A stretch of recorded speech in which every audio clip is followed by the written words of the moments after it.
आज हम पढ़ने वाले हैं बायोलॉजिकल क्लासिफिकेशन क्लास 11 का चैप्टर 2। ठीक है, तो हम पहले लिविंग ऑर्गेनिज्म की क्लासिफिकेशन देखते हैं।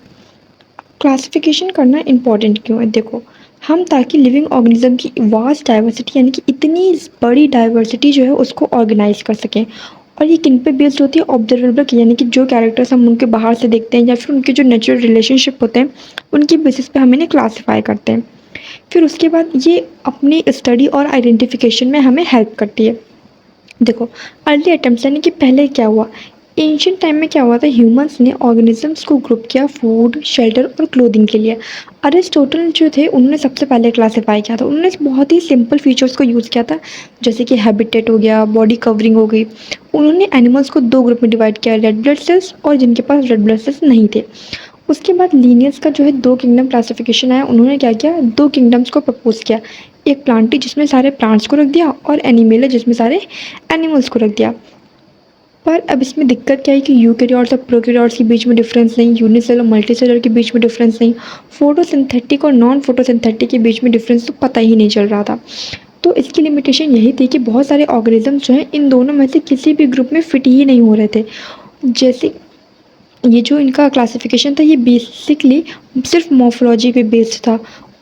और भी इन्हें डीपली यानी कि और भी डीपली कैरेक्टर्स को हमें देखना चाहिए ऑर्गेनिज्म को क्लासिफाई करने के लिए।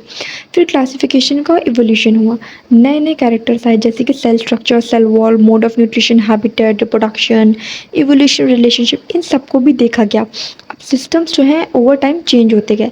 तो प्लांट और एनिमल किंगडम्स जो थे वो तो रहे ही रहे, पर और भी नंबर ऑफ किंगडम्स आगे आ गए। अब कौन कौन से किंगडम्स आ गए ये हम आगे देखते हैं। हमारा किंगडम आया 5 किंगडम क्लासिफिकेशन। ये किसने दिया था? आर.एच. व्हिटेकर ने 1969 में 5 किंगडम क्लासिफिकेशन दिया। इसमें कौन कौन से किंगडम्स थे अगर इसकी बात करें तो देखो, जैसे मैंने बताया प्लांटी और एनिमेलिया तो रहेगा ही रहेगा, उसके साथ साथ आ गए Monera, protista, fungi.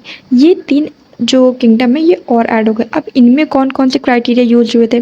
Cell structure, body organisation, mode of nutrition, reproduction और फाइलोजेनेटिक रिलेशनशिप, इन सबको देखकर 5 किंगडम क्लासिफिकेशन बनाया गया था।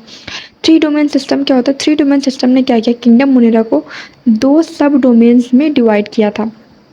इसकी वजह से क्या हुआ कि 6 किंगडम क्लासिफिकेशन बना था, पर उसको हम नहीं पढ़ेंगे, हमारे में 5 किंगडम क्लासिफिकेशन है। अब 5 किंगडम सिस्टम क्यों? देखो, पहले के जो सिस्टम थे उन्होंने बैक्टीरिया या blue green algae, fungi, mosses, ferns, gymnosperm, angiosperm, इन सब को ही प्लांट्स के अंदर ही रख दिया था। और इसमें जो यूनिफाइंग कैरेक्टर था यानी कि जो डिफरेंट कैरेक्टर था वो था कि उनके सेल्स में सेल वॉल की प्रेजेंस होगी। अब इन्होंने क्या किया कि बहुत ही अलग अलग ऑर्गेनिजम्स को भी साथ में ही ग्रुप कर दिया था। और prokaryotic bacteria, blue green algae यानी साइनोबैक्टीरिया को यूकैरियोटिक ग्रुप्स के साथ प्लेस कर दिया था, जो कि गलत है। इसलिए 5 किंगडम सिस्टम आया। अगर हम इसका ओवरव्यू कर लेते हैं उसके बाद लाइन बाय लाइन पढ़ेंगे। देखो, मोनेरा की बात करें तो सेल टाइप उसका प्रोकैरियोटिक है, सेल वॉल नॉन सेलुलोजिक होती है, न्यूक्लियर मेम्ब्रेन एब्सेंट होती है, बॉडी ऑर्गेनाइजेशन सेलुलर होता है, मोड ऑफ न्यूट्रिशन ऑटोट्रॉपिक होता है। वहीं प्रोटिस्टा की बात करें तो वो यूकैरियोटिक होता है। देखो, ऐसे मत याद करना, सिंपल ट्रिक बताती हूँ। ये चीज़ आपको लाइन से याद होनी चाहिए कि cell type, cell wall, nuclear membrane, body organisation और मोड ऑफ न्यूट्रिशन है। उसके बाद सिर्फ मोनेरा ही प्रोकैरियोटिक है, उसके बाद सारे यूकैरियोटिक हैं। सेल वॉल नॉन सेलुलोजिक कुछ में प्रेजेंट होगी, काइटिन के साथ प्रेजेंट होगी, फिर प्रेजेंट होगी और एब्सेंट हो जाएगी। इस तरह से याद कर लो। न्यूक्लियर मेम्ब्रेन की बात करें तो इसमें ही सिर्फ एब्सेंट होगी, बाकी सब में प्रेजेंट होगी। Body organisation cellular, cellular, multicellular, tissue organ organ system. तो ये देखो बढ़ता चला जा रहा है। ठीक है, mode of nutrition autotrophic autotrophic, heterotrophic autotrophic heterotrophic. ठीक है, तो ऐसे आप याद कर लो, आपको ऐसे ज़्यादा इजीली याद हो जाएगा। अब हम डिटेल में पढ़ेंगे। हमारा आता है किंगडम मोनेरा। देखो, इसमें क्या है, बैक्टीरिया जो है इस किंगडम मोनेरा के सोल मेंबर्स, यानी कि मेनली इसमें कौन से मेंबर्स आते हैं? बैक्टीरिया आता है। मोस्ट अबंडेंट माइक्रो ऑर्गेनिज्म इसमें आपके पाए जाते हैं। अब इसमें अगर बैक्टीरिया आ रहे हैं तो बैक्टीरिया आपको पता होगा कि हर जगह पाए जाते हैं, यानी कि वो कॉस्मोपॉलिटन होते हैं। हम कॉस्मोपॉलिटन उनको बोलते हैं जो हर जगह पाए जाते हैं। तो soil, water, air, extreme habitats, इन सब में पाए जाते हैं। और बहुत सारे दूसरे ऑर्गेनिजम्स पे भी रह सकते हैं जिन्हें हम पैरासाइट्स बोलते हैं। सिंपल स्ट्रक्चर होता है पर कॉम्प्लेक्स बिहेवियर होता है। देखो बैक्टीरिया का स्ट्रक्चर बहुत सिंपल होता है पर उनका जो बिहेवियर होता है वो बहुत ज़्यादा कॉम्प्लेक्स होता है। और जो बैक्टीरिया है वो बहुत ही बड़ी मेटाबॉलिक डाइवर्सिटी को शो करता है। देखो बैक्टीरिया की शेप की बात करें तो बैक्टीरिया 4 कैटेगरीज में डिवाइड होता है। कॉकाई यानी कि जो स्फेरिकल शेप के बैक्टीरिया होते हैं, बैसिलस यानी जो रॉड शेप के होते हैं, विब्रियो यानी कि जो कॉमा शेप के होते हैं, स्पिरल जो स्पाइरल यानी कि स्पाइरल शेप के होते हैं, ऐसा। उसके बाद मोड ऑफ न्यूट्रिशन या तो ऑटोट्रॉपिक होगा या तो हेटरोट्रॉपिक होगा। ऑटोट्रॉपिक उनको बोलते हैं जो इनऑर्गेनिक सब्सटेंस से अपना खाना खुद बना रहे हैं, जो कि फोटोसिंथेटिक या कीमोसिंथेटिक ऑटोट्रॉपिक हो सकते हैं। हेटरोट्रॉपिक की बात करें तो वो अपना खाना खुद नहीं बना सकते, वो दूसरे ऑर्गेनिज्म पे या डेड ऑर्गेनिक मैटर पे अपने फूड के लिए डिपेंड करते हैं। आर्की बैक्टीरिया, किंगडम मोनेरा के अंदर हम पहला पढ़ रहे हैं आर्की बैक्टीरिया। ये एक ऐसा स्पेशल बैक्टीरिया है जो एक्सट्रीम कंडीशंस पे भी रह सकते हैं, यानी कि हेलोफाइल्स जहाँ पे बहुत ही ज़्यादा सॉल्टी एरिया होता है वहाँ पे भी रह सकते हैं। थर्मो एसिडोफाइल्स यानी कि जहाँ पे बहुत ही ज़्यादा गर्माहट है वहाँ पे भी रह सकते हैं। मिथेनोजेंस यानी जो मार्शी एरियाज होते हैं वहाँ पर भी रह सकते हैं। ठीक है, अब ये अलग कैसे हैं? इनके पास एक डिफरेंट सेल वॉल स्ट्रक्चर होता है जो इनको एक्सट्रीम कंडीशंस में भी सर्वाइव करने में हेल्प करता है। मिथेनोजेंस जो हमारे होते हैं वो र्यूमिनेंट एनिमल्स जैसे काऊ और बुफेलो होते हैं उनकी गट में पाए जाते हैं। इसका इंपॉर्टेंस क्या होता है? जो मिथानोजेंस होते हैं वो हमारे मीथेन प्रोड्यूस करते हैं, यानी बायोगैस को प्रोड्यूस करते हैं इन एनिमल्स के डंग को। और अगर आपको डंग नहीं पता तो मैं बता दूं, ये उसको बोलते हैं हम डंग। तो गोबर को हम डंग बोलते हैं। इससे क्या बोलते हैं, ये मीथेन गैस को प्रोड्यूस करते हैं, यानी कि हमारी बायोगैस को प्रोड्यूस करते हैं। अब हम पढ़ेंगे यू बैक्टीरिया। देखो यू बैक्टीरिया क्या होता है? ये एक ऐसा ट्रू बैक्टीरिया है जिसमें रिजिड सेल वॉल और फ्लैजेलम भी पाया जाता है अगर वो मोटाइल हो। देखो इसमें कौन कौन से आते हैं? साइनोबैक्टीरिया। साइनोबैक्टीरिया को हम ब्लू ग्रीन एल्गी भी बोलते हैं, जिसके पास क्लोरोफिल होता है, फोटोसिंथेटिक ऑटोट्रॉप्स होता है। कीमोसिंथेटिक ऑटोट्रॉपिक बैक्टीरिया यानी कि ये क्या करता है, इनऑर्गेनिक सब्सटेंस को ऑक्सीडाइज करेगा, जैसे नाइट्रेट, नाइट्राइट्स, अमोनिया वगैरह हो गया, और एटीपी बनाने के लिए एनर्जी को रिलीज करता है। हेटरोट्रॉपिक बैक्टीरिया मोस्ट अबंडेंट होता है, जो डिकम्पोजर्स की तरह एक्ट करते हैं, यानी कि चीज़ों को डिकम्पोज करते हैं। कहाँ रहते हैं? यूनिसेलुलर, कॉलोनियल या फिलामेंटस होते हैं। कहाँ पाए जाते हैं? फ्रेश वाटर, मरीन हो गया, टेरेस्ट्रियल हैबिटेट्स हो गया, इन सारी जगह पे पाए जाते हैं। इसकी इंपॉर्टेंस क्या होती है कि ये एटमॉस्फेरिक नाइट्रोजन को फिक्स करता है, जैसे कि नॉस्टॉक हो गया, एनाबेना हो गया, ये सारे एटमॉस्फेरिक नाइट्रोजन को फिक्स करते हैं। अब एटमॉस्फेरिक नाइट्रोजन को फिक्स करने का मतलब क्या होता है कि वो N2 को चेंज कर रहे हैं NH3 में, यानी कि नाइट्रोजन को किस में? अमोनिया में चेंज कर रहे हैं। इसका मतलब होता है कि उन्होंने एटमॉस्फेरिक नाइट्रोजन को फिक्स किया। न्यूट्रिएंट्स को रिसाइकिल करते हैं, जैसे नाइट्रोजन, फास्फोरस, आयरन, सल्फर, इन सबको रिसाइकिल करते हैं। कर्ड बनाते हैं, एंटीबायोटिक्स बनाते हैं, और लेग्यूम रूट्स में भी, यानी कि लेग्यूम के रूट्स में भी नाइट्रोजन को फिक्स करते हैं। उसके बाद एग्जांपल जैसे नॉस्टॉक हमारा ऐसा कुछ दिखता है।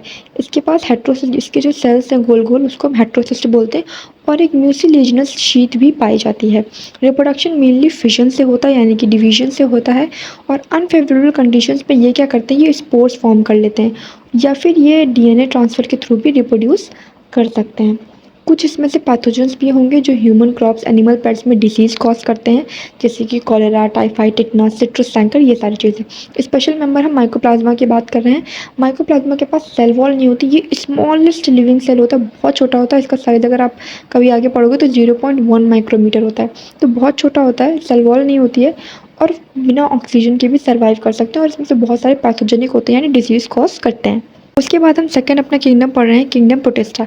देखो जितने भी सिंगल सेल यूकैरियोट्स होते हैं उनको हमने किसके अंदर रख दिया है? उनको हमने प्रोटिस्टा के अंदर रख दिया है। इसमें बोलते हैं कि इस किंगडम की जो बाउंड्री है वो वेल डिफाइंड नहीं है। क्या है? नहीं है। इस किंगडम की जो बाउंड्रीज है वो वेल डिफाइंड नहीं है। अब ये कौन है? इसके अंदर कौन आते हैं?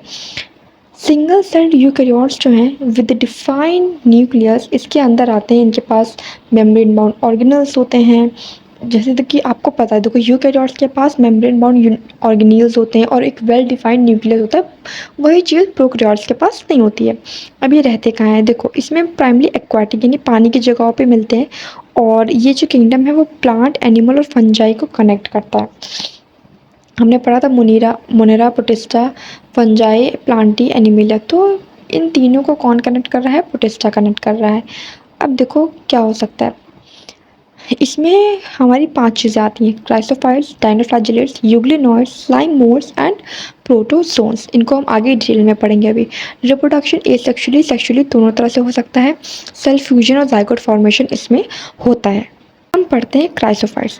क्राइसोफाइट्स में देखो डायटम्स आते हैं, गोल्डन एल्गी आता है जिसको हम डेस्मर्स बोलते हैं। कहाँ पे रहते हैं? फ्रेश वाटर में रहते हैं और मरीन इन्वायरमेंट्स में भी हमें देखने को मिल जाते हैं।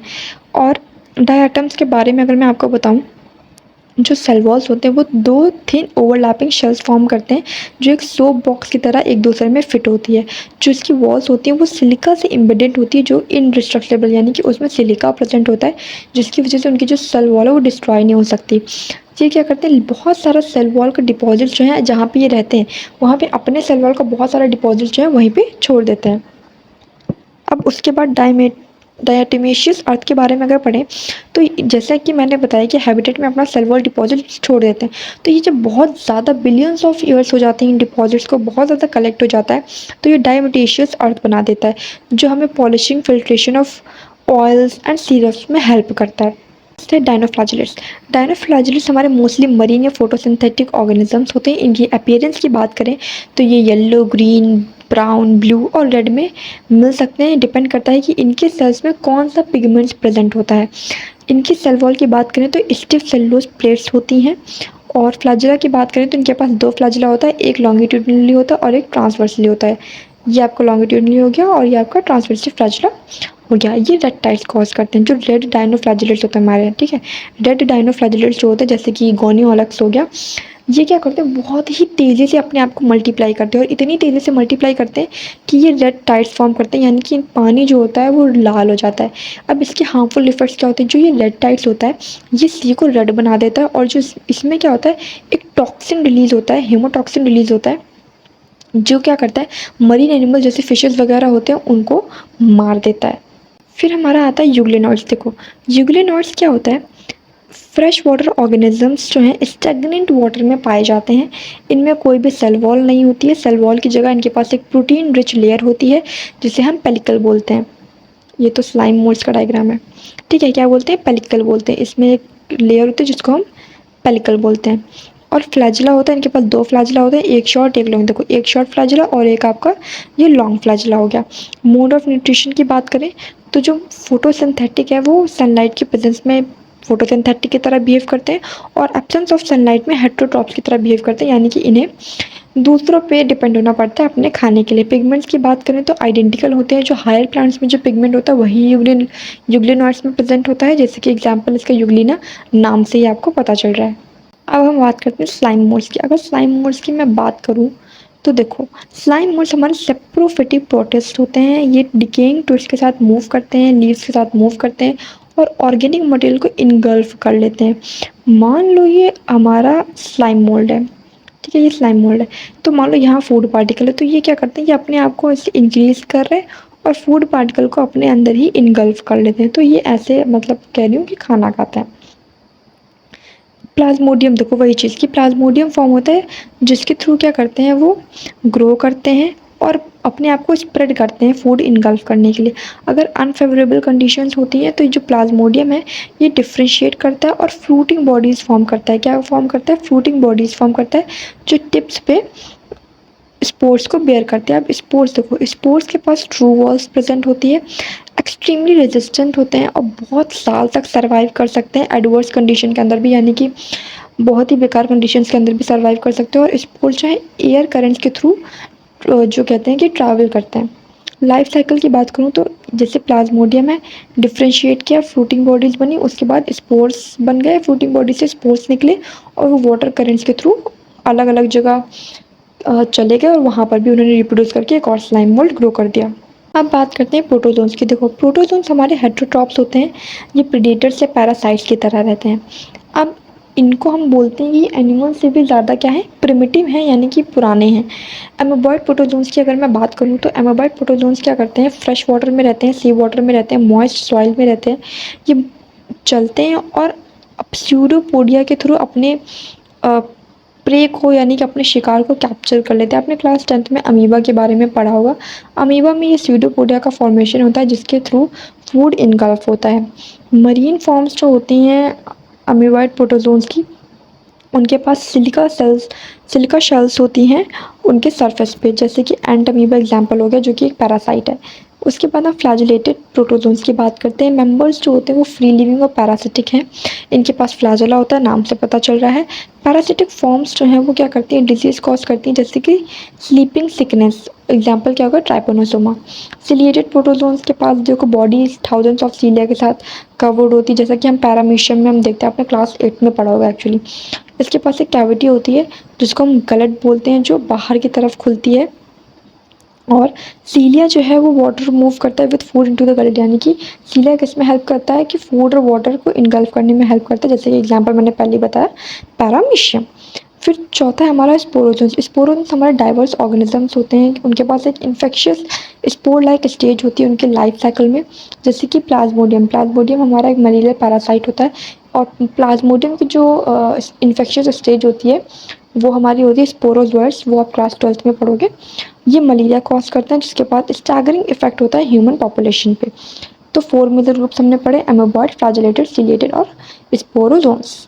अब हम अपने थर्ड किंगडम की तरफ आ गए जो है फंजाई। अब देखो हम फंजाई को कहाँ देख सकते हैं, हम मॉइस्ट ब्रेड पे देख सकते हैं, रॉटन फ्रूट्स पे फंजाई की ग्रोथ को ऑब्जर्व कर सकते हैं। जैसे कि मस्टर्ड लीव्स में जो वाइट स्पॉट्स होते हैं वो पैरासिटिक फंगस होता है, ये कुछ डिसीज भी कॉज कर सकता है, जैसे कि वीट रस्ट, पक्सीनिया कॉज कर सकता है, पक्सीना। न्यूट्रिशन ये क्या करता है, सॉल्युबल जो ऑर्गेनिक मैटर होता है उसको एब्जॉर्ब करता है। डेड डिकेइंग मैटर से भी अपना फूड ले सकता है, जिसको हम सैप्रोफाइट्स बोलते हैं। और अगर लिविंग प्लांट्स और एनिमल्स से अपने फूड को ले रहा है तो हम उसको पैरासाइट्स बोलते हैं। फंजाई हमारे यूकैरियोटिक होते हैं, हेटेरोट्रॉपिक ऑर्गेनिजम्स होते हैं, बहुत ही बड़ी डाइवर्सिटी होती है इनकी, यानी कि बहुत तरह तरह के पाए जाते हैं। और air, water, soil, plants, animals हर जगह लगभग पाए जाते हैं। इनका इंपॉर्टेंस क्या है कि मशरूम, ब्रेड, टोस्ट, ये जो फंजाई होते हैं ये एडिबल होते हैं, खाने के काम आते हैं। ईस्ट हमारा ब्रेड और बियर में पाया जाता है, बनाने में काम आता है। एंटीबायोटिक्स का सोल है, पेनिसिलियम जो कि एक फंजाई है, उससे हम एंटीबायोटिक्स अपने लेते हैं। और अगर हम रेफ्रिजरेटर में अपने फूड को रखते हैं तो ये फंगल बैक्टीरियल ग्रोथ को प्रिवेंट करता है, जिसको जो कि आपको पता होगा। उसके बाद हम स्ट्रक्चर की बात करें तो जो बॉडी है वो लॉन्ग थ्रेड लाइक से बनी होती है, जिसको हम हाइफी बोलते हैं। और अगर हाइफी के बहुत सारे नेटवर्क हैं तो उसको हम माइसीलियम बोलते हैं। हाइफी के सिनोसिटिक और सेप्टेट दो तरह से हो सकता है। सिनोसिटिक में क्या होता है कि कोई भी सेप्टा पाया ही नहीं जाता है और मल्टी न्यूक्लियर होता है। सेप्टा में, सेप्टेट में तो नाम से पता चल रहा है उसके पास सेप्टा प्रेजेंट होगा, सेप्टा। सेल वॉल जो है काइटिन और फंजाई में आपने बहुत बार पढ़ा होगा कि फंजाई की जो वॉल्स होती हैं वो काइटिन से बनी होती है, पॉलीसेकेराइड से बनी होती है। और ये एसोसिएशन में रह सकते हैं, जैसे कि अगर फंजाई एल्गी के साथ एसोसिएशन करते हैं तो हम उसको लाइकन्स बोल देते हैं। प्लांट रूट्स के साथ एसोसिएशन करते हैं तो हम उसको माइकोराइजा बोल देते हैं। फंजाई के रिप्रोडक्शन की अगर मैं बात करूँ तो देखो स्पोर्स और फ्रूटिंग बॉडीज़ के थ्रू इसका रिप्रोडक्शन हो रहा है। स्पोर्स जो होते हैं स्पेशल स्ट्रक्चर नहीं, फ्रूटिंग बॉडीज़ में स्पोर्स बनते हैं, जैसे अभी हमने पिछले एक बार पढ़ा था इसे। रिप्रोडक्शन की मोस्ट वेजिटेटिव देखो फ्रेगमेंटेशन, फिशन, बडिंग की वजह से हो सकता है। एसेक्सुअल स्पोर्स बन सकते हैं, कोनोडिया स्पोर्स, स्पोंजियोस्पोर्स या जूस्पोर्स।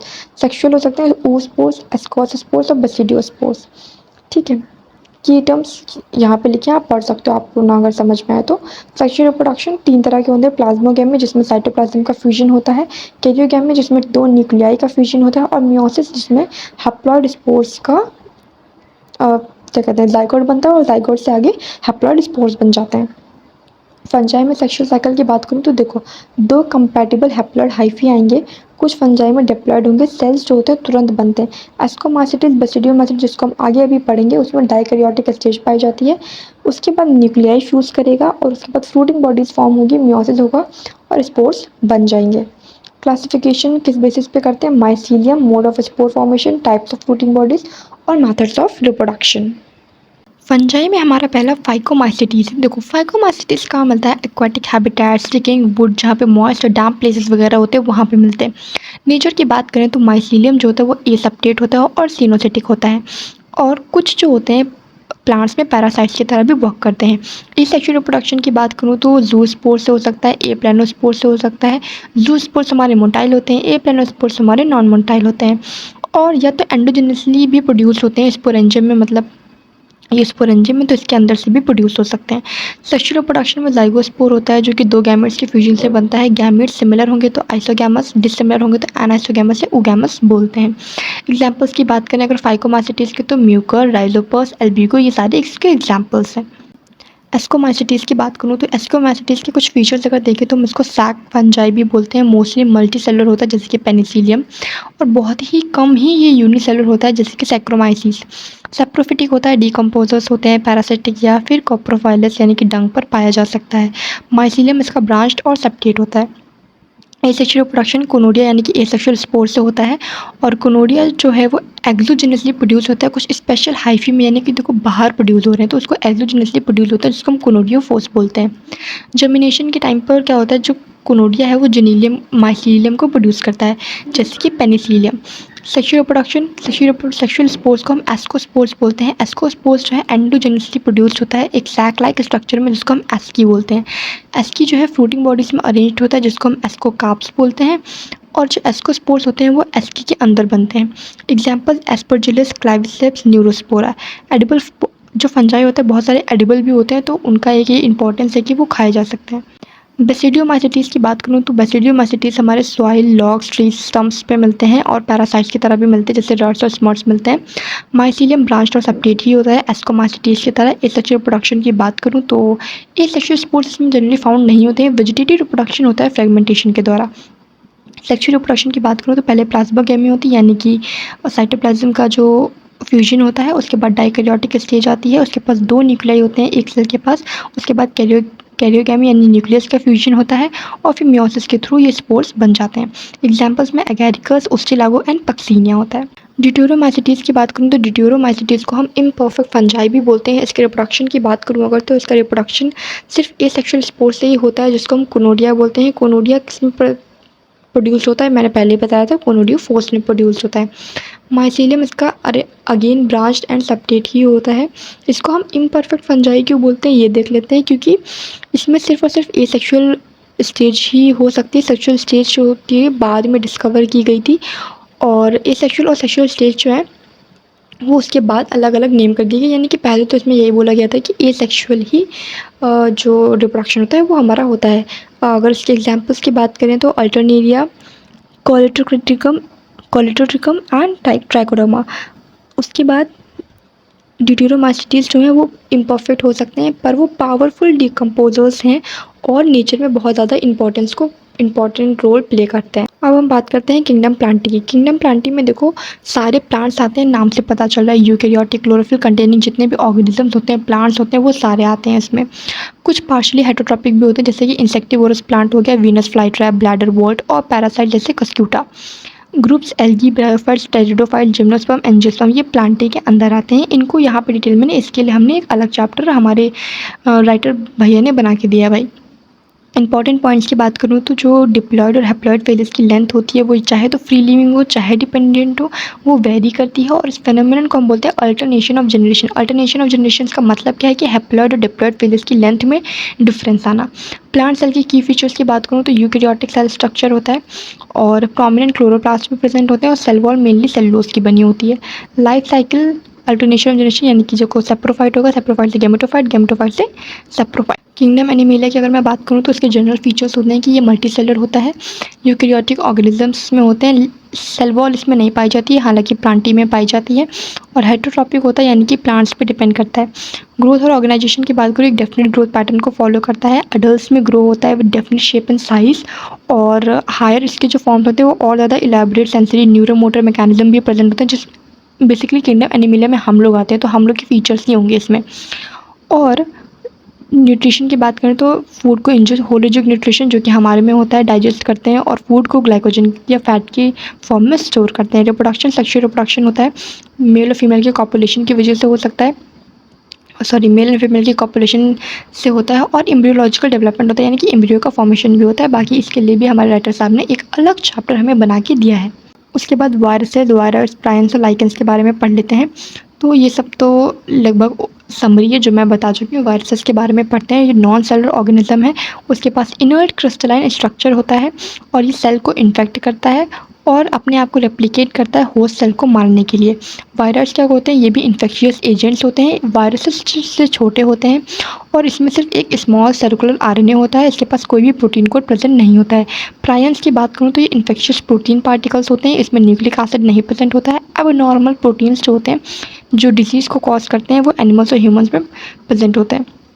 लाइकेंस की बात करें, मैंने अभी बताया था कि फंगस और एल्गी के बीच का एसोसिएशन होता है। फंगस क्या करता है, प्रोटेक्शन और सपोर्ट को प्रोवाइड करता है, और एल्गा जो साइनोबैक्टीरियम है वो फोटोसिंथेसिस से ही अपने फूड को प्रिपेयर करता है। ये स्ट्रक्चर आपके बुक में दिया हुआ है।